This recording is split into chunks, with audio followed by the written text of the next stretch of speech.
Dr. Anderson, let me ask you about this. You had something you wanted to say about what's going on with the Congressional Black Caucus. Now, you sent me an article in which one of the heroes of the liberal establishment, Alexandria Ocasio-Cortez, and they have this group called the Justice Democrats that are basically going after Congressional Black Caucus members. The CBC mentioned in an article, and I have the article here, the one that you sent me. Basically, the title of the article is that Congressional Black Caucus slams Justice Democrats for targeting Black representatives. So basically, it looks like the CBC feels that members of the Justice Democrats are basically going after members of the Congressional Black Caucus, which is kind of interesting, right? Because it's you're talking about Democrats going against Democrats, but they kind of are pushing the CBC members out. And you had something you wanted to say about what was going on with that. What are your thoughts? Well, first of all, thank you. And because, what I've been saying all my life in politics is being for our own people does not mean we're against anybody else. See, but they don't want you to be for your own people. We're going to start expressing our own group interests and put it first and foremost. Most of these immigrants coming in the country, most of them, about 63 to 64% of them, do not want to be affiliated, identified, associated with Blacks. They've been taught when they come in this country that they're coming in here over and above Black folk. They come in and get the same benefits that all the other immigrants have been getting coming in this country. Now, in regards to the article I sent you, you got a congressman down in Texas. Okay, I think it's what's his name? I think it's Costo or whatever his name is, and also the woman Gonzalez. They're saying basically that we gotta start suppressing and pushing and replacing a lot of these Congressional Black Caucus members because of the difference that we have with them. We are more liberal than they are. So what I've been telling Black folk all my life is that increasingly, as more and more immigrants come in this country, they're going to replace you in all respects. And that's what they're talking about now. They're going to start bumping Blacks out. That's why in Detroit, Michigan, as an example, where John Conyers was a Black representative for a 92% Black city for 47 years. And guess what? He resigned or pulled out. Guess what happened? Now they got an Arab now that took his seat in Detroit, Michigan. In a 92% Black city, he's now got an Arab representing the Blacks there. You go any place in this country, go down to Texas, like Jackson Lee, whatever name is, down there. She's representing more Hispanics. All over the country now, these Blacks are being forced to represent immigrants around their own people. And they're going to be displaced. So immigrants are going to displace Blacks not only in politics, but in jobs, schooling, politics, across the board. So what I want you to do to show you the truth in my books, this book, the Powernomics, the National Plan, to show you. I predicted that was going to happen. The Blacks are going to be displaced in all respects back in about 1995, 96, when I first started writing this book. So I want you to do me a favor, and I don't mean to molest your intelligence. Do me a favor, because you're very good at being able to use the technology and do this. Go to page 192 in the Powernomics book. Go to 192 in the Powernomics books, and if you have any of your listeners that got their books, the Powernomics book up, tell them to go to page 192 in Powernomics, the National Plan to Empower Black Americans. And see what I'm telling about. When I tell you way in advance, 20 years before, what's going to happen to you, please listen and respond to it. Would you read that for me, starting on 192, where it says, know your competitors, Black folk, know your competitors. Would you read that for me? I hope, if you could, please. Sure. On page 192 in the section, know your competitors, you said that to promote its own self-interest, a group should only select for allies those who will support the group and will not benefit from its demise. There is an orchestrated effort to avoid Black issues and to supplant them with Hispanics and other minorities. Now, you wrote this in the 90s, which is really interesting. In 1972, the National Hispanic Party conceived a plan to subordinate Black Americans by the year 2000 by bringing in a layer of minority ethnic groups between whites and Blacks. The Hispanic empowerment strategy is to track and copy everything that Black Americans do politically and economically, then offer Hispanics as a more socially acceptable alternative to Blacks. Like Asian, Arab, European, gay, handicapped, and women's organizations, Hispanic organizations do not promote a Black agenda, nor do they equate Black and Hispanic interests. You want me to keep going? Yeah, please. Hispanics and other so-called minorities are competing against Blacks, whether the Black overclass knows it or not. Some Hispanic groups are even more competitive and freely state their intent to totally displace Blacks on the American agenda. In the spring of 1997, C-SPAN aired conference sessions for the Council of La Raza. Several speakers spoke openly and emphatically about how Hispanics would change the issues in this country from black and white to white and Hispanic. The number of Hispanics in the United States tripled between 1970 and 1990 and will surpass the black population by 2002. So you're writing this 20-something years ago. This is interesting. While Hispanics prepare to celebrate becoming this nation's majority minority population, there is little public discussion on the socioeconomic impact on Black Americans. In a society that maintains a racial hierarchy, discord can be expected as groups compete for resources, especially if one group is shackled by harmful legacies. Author Michael Lind, in his book, The Next American Nation, spoke of how Hispanics inherited affirmative action and other programs that were originally designed to help Black Americans because Black leadership failed to protest it.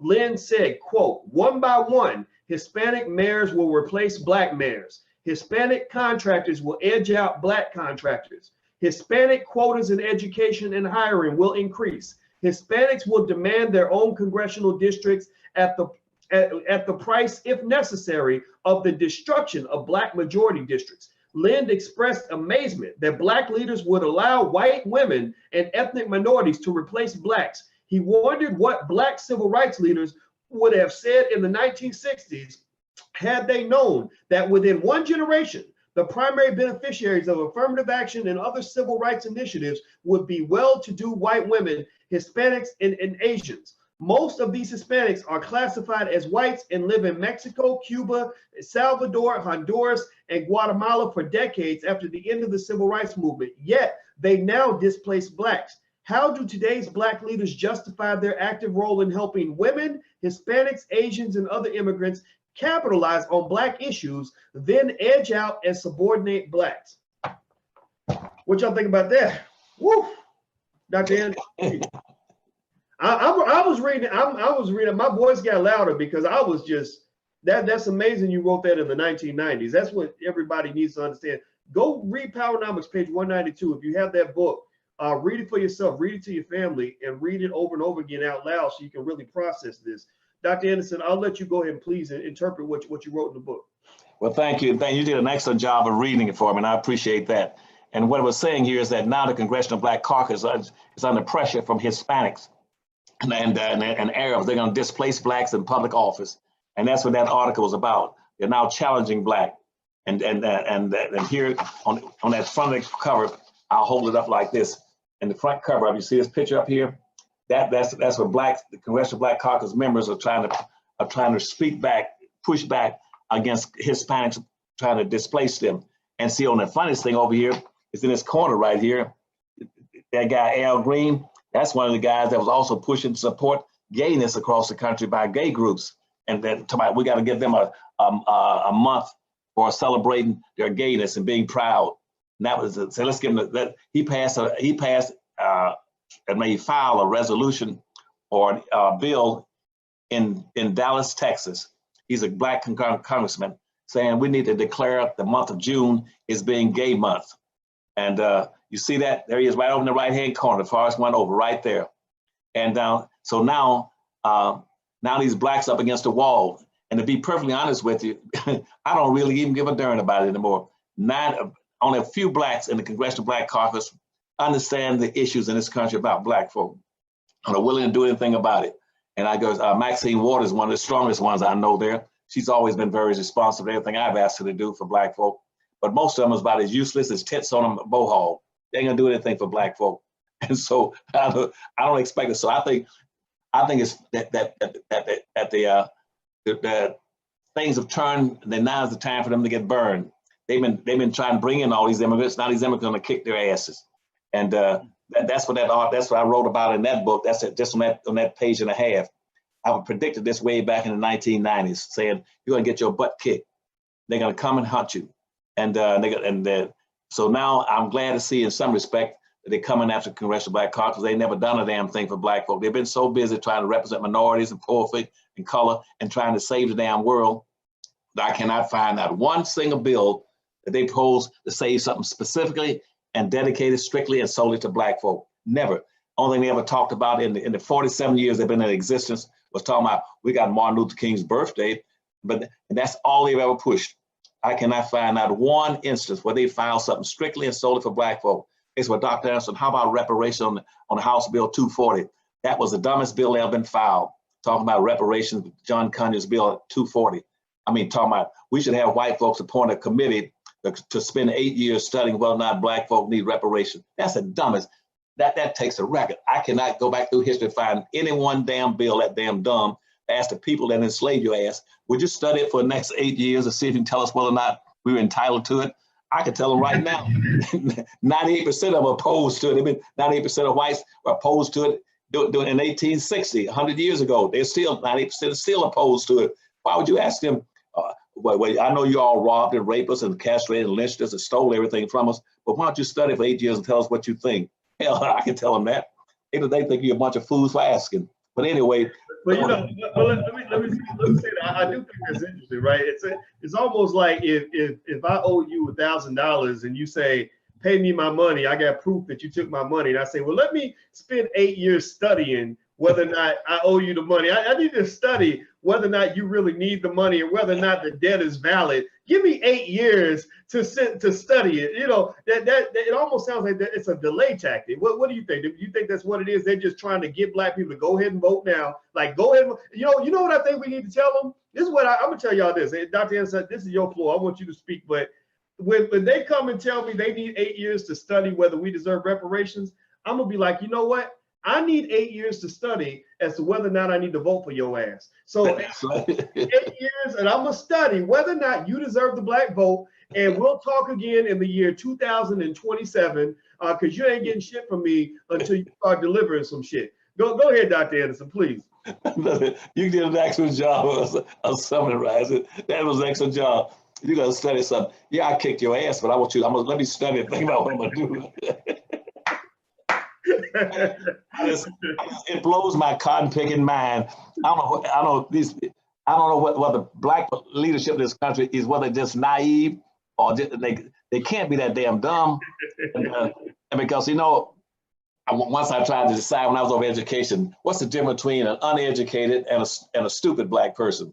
And I said, now, there's a difference. There's a marked difference. Now, Dr. Watson, I'm gonna explain this to you. Now, if you're running across the expressway every day at 5 o'clock and you get hit by a damn semi-trailer that knocks your ass 20 feet in the air.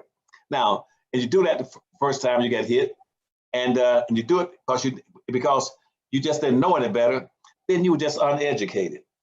But if you do it, but after you've been hit 3 or 4 times and you still keep running across that expressway, it's 5 o'clock and keep hitting by a damn truck, then you're no longer uneducated, you're just damn stupid. There's a difference between an educated and a stupid. And so, and to summarize it in another sense, I was invited to speak before the Maryland delegates of elected officials 10 years ago, and I had to speak to them. And so my wife says, now you go up there and speak. Don't call them stupid now. Don't you ever call Black folk, any of our Black people, don't you use that word in public that somebody's stupid. That's a bad thing for you to do. I said, what should I do? She said, what you need to do is just call them silly. So they're just silly people. And I said, okay, I remember that because I've been properly chastised by you. So I went and spoke to the delegates up there, Dr. Watkins, and I gave a speech. And so after the speech, so these are all people, Blacks who've been elected to public office in Maryland. And they came up and gave me an award. And so the woman came up, she saw with a cane, she came on the stage, she said, Dr. Anderson, we want to give you this award in recognition of the things you've done for Black folk, your commitment and your achievements and your desire to help us in all respects. And we appreciate your coming to inform us and give us some ideas about what we should do and what we should not be doing. But she said, but I gotta correct you. I said, yes, ma'am. She said, one thing you can do that you did, we're just not gonna tolerate from you. As much as we love you, we're just not gonna tolerate it publicly. I said, oh Lord, I must have done something wrong. I said, okay, what is it that I did wrong that you want me to, what you want to chew me out about? She said, look, whenever you come up here for us as state elected officials, she says, and you see something we've been doing backwards, do not call it stupid, silly. She said, if we do it backwards over and over again, we've been doing it like we have for 360 years, we are not silly, we are stupid. She said, if we are stupid, you call us stupid. Don't you ever come to me again and say, it's an embarrassment for you to call us silly. where we keep seeing this same damn dumb thing over and over again, coming out of our behavior and our people. See, they're not silly, they're stupid. If they're stupid, you call them stupid. I said, okay, ma'am, I've been properly chastised again. I went back and told my wife, I said, look, now, don't you ever come to me and tell me it again that publicly I should not call some of our people stupid. I should call them silly. I said, because I got embarrassed twice. I said, no, I'm gonna start calling them silly, not silly anymore, but stupid. So today, I'm telling you that we got some stupid people in our race. Some of them are in elected office and some are just on the street, but all of our people are not perfect. And they may not have the best education and they might be uneducated, but there's a difference between an uneducated person and a stupid person. A stupid person, I mean, uneducated, they do it out of just not knowing any better. A stupid person, one who knows better, but keeps still keep doing the same damn dumb thing. That's the difference between the two, an uneducated and a stupid person. All right. Well, I hope you guys get what he's saying here, and I hope that everybody was taking notes and paying attention, because you're getting programming from TV. They call it TV program for a reason, because you got MSNBC on the left, you got Fox on the right, but you don't have anything that's truly black, right? Most of the media that you see is that appears to be black is either based on coonish entertainment or is corporate sponsored blackness, which makes it white supremacist. So this is black TV. You got the left, you got the right, and then you got black. So when people ask me who I'm voting for, you voting for Democrats or Republicans, I say no, I'm voting for black people, and that's what it is. So this is what we're trying to do. This is what we want to give you guys. I know you all appreciate it, and I hope that you will join me in expressing your appreciation to Dr. Claude Anderson. Just make a little comment and thank him because we are in a battle, and we need the allies that are brave enough to stand up for the community and tell the truth. So Dr. Anderson, I want to personally say thank you again as well. And I want to remind everybody, Dr. Anderson, every book that he has, everything that he does, you can find it at powernomics.com. So I hope that you and your family will go visit powernomics.com and show support. This is an important think tank. I know that the Black Business School it does everything we can to support Powernomics. You guys hear me talk about it all the time. And I hope that you guys will support powernomics.com as much as you support all the other businesses that are out here, things like that. We're not telling you to stop doing what you're doing. Just add Black power to your agenda. Add that to your personal set of actions, not just what we say and what we believe, but what we do. What we do is what matters. We got to go do things that we believe in. Okay. So the other thing too, Harvest Festival Day. It's August 10th of this year. We're going to be in Los Angeles. If you'd like to learn more, you can go to drboycelosangeles.com to find out where we'll be when we're there. And then, of course, you guys know Chicago, July 28th, drboycechicago.com. If you want to join us in Chicago. Dr. Anderson, I'll let you get the last word before we head out.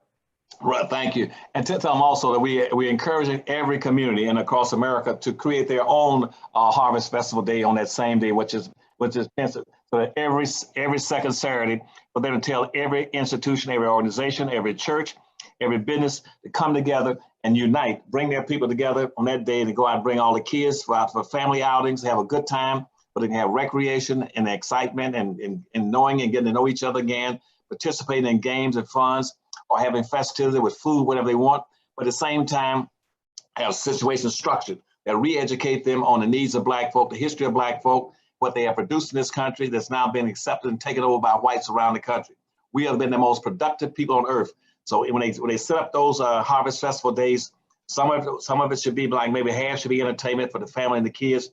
The other half should be instructional, to teach Black folk how to start businesses and how to practice group politics as well as group economics. And they should set it up. I can't do it from national level. At the local community, they should organize little groups to get with leadership in those communities. So let's have something on that day and rope it off. When you rope it off, you really not say fuss it off, because everything of value in our society, you always rope off. I mean, if I go into Beverly Hills, if Beverly Hills has some value, they're gonna have a big fence, or they're gonna have a gate, or they're gonna have a patrol or somebody blocking it, saying you can't get into it, you can't come into here. Anything of value should be blocked off. If I go to Chinatown, you can have a big pagoda. Because something should signify that it's Blackness and say we are special people. This is a special community, and you're permitted to come if you want to. But you got to understand that we are coming together and uniting under our own banner of self-interest for Black people. And the last thing is when you go to that website I talked about, like powernomics.com, also they push those buttons. One of those buttons on that powernomics.com, Dr. Watkins, could be forget the books. So they go up there and they click the one that say for books. They can order those books. And right now we got a library pack. They can find all 5 of those books and the disc, and by pushing that dot, that button on the powernomics.com and ordering the books. Or they can go down a little further on there. You'll see a thing, I think it says a website or something like that. They can click that and go to the website. Okay, that's it. Now let's see. Someplace on there should say show up at the top. That say something about where they can go down it and pick to the let's see. Harvest West YouTube. Say go to YouTube right there, right before you get the books. They can go. That's where I'll be. That's where they can get in touch with me every Tuesday. I'll be coming up, and everything I say on those YouTube sites, they should be able to pick it up, and I'll be re-emphasizing all that stuff every week. Also on the Boyce Watkins show, and so in combination, like Lauren Hardy, you're gonna have, and you got ham and eggs. You're gonna have Anderson and then Watts. Well, Well, I love it, and I hope you guys will go take a look. Powernomics.com, that's the website. So feel free to go check that out. Also, as we talked about, Harvest Festival Day is also about learning. So one thing we're doing also at the All Black National Convention, which is in September, is we are going to have a day. Friday is going to be a day where we will have a seminar by attorney Nicole Compton on everything you need to do to get your business off the ground. She's a lawyer. She's a business startup specialist. She'll be there. It's a very popular session. I'll do a session on how to invest in the stock market.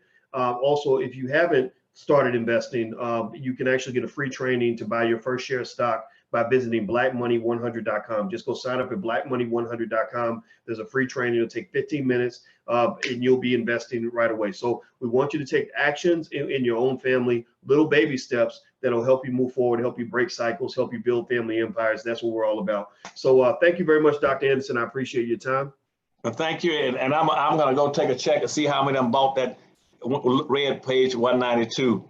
And see if they're going to protect the Congressional Black Caucus and make them do what they should have been doing for the last 47 years, have an interest in Black folk. And if they're going to be taken over by Hispanics, they deserve to be taken over for having abandoned their own people. But tell them these books will cover everything they want to cover. And I thank you again, buddy. I look forward to seeing you next week. I'm glad you're back in the country. All right. Thank you, everybody, for hanging out. If you could, please give Dr. Anderson a digital round of applause. Just say thank you. Some of you were asking, how do you get in touch with me and Dr. Anderson? My email for my manager is manager@boycewatkins.com. Just know she skims the email, so be quick in terms of what it is you'd like for us to do. We get a lot of emails, but it's manager@boycewatkins.com. His website is powernomics.com. And also, I want to say thank you to Keith Baker and the King of Bakersfield. Thank you for your donations. The money will be put to good use. It will be invested in your community. So take care, everybody. Have a good day. And thanks again, Dr. Anderson. I will see thank you. I'll see you next week. Every Thursday, Powernomics Thursday at drboycetv.com at 2:15 p.m. Eastern time. We hope that you guys will join us. We'll see you soon. Take care. All right. Bye-bye now. Bye-bye.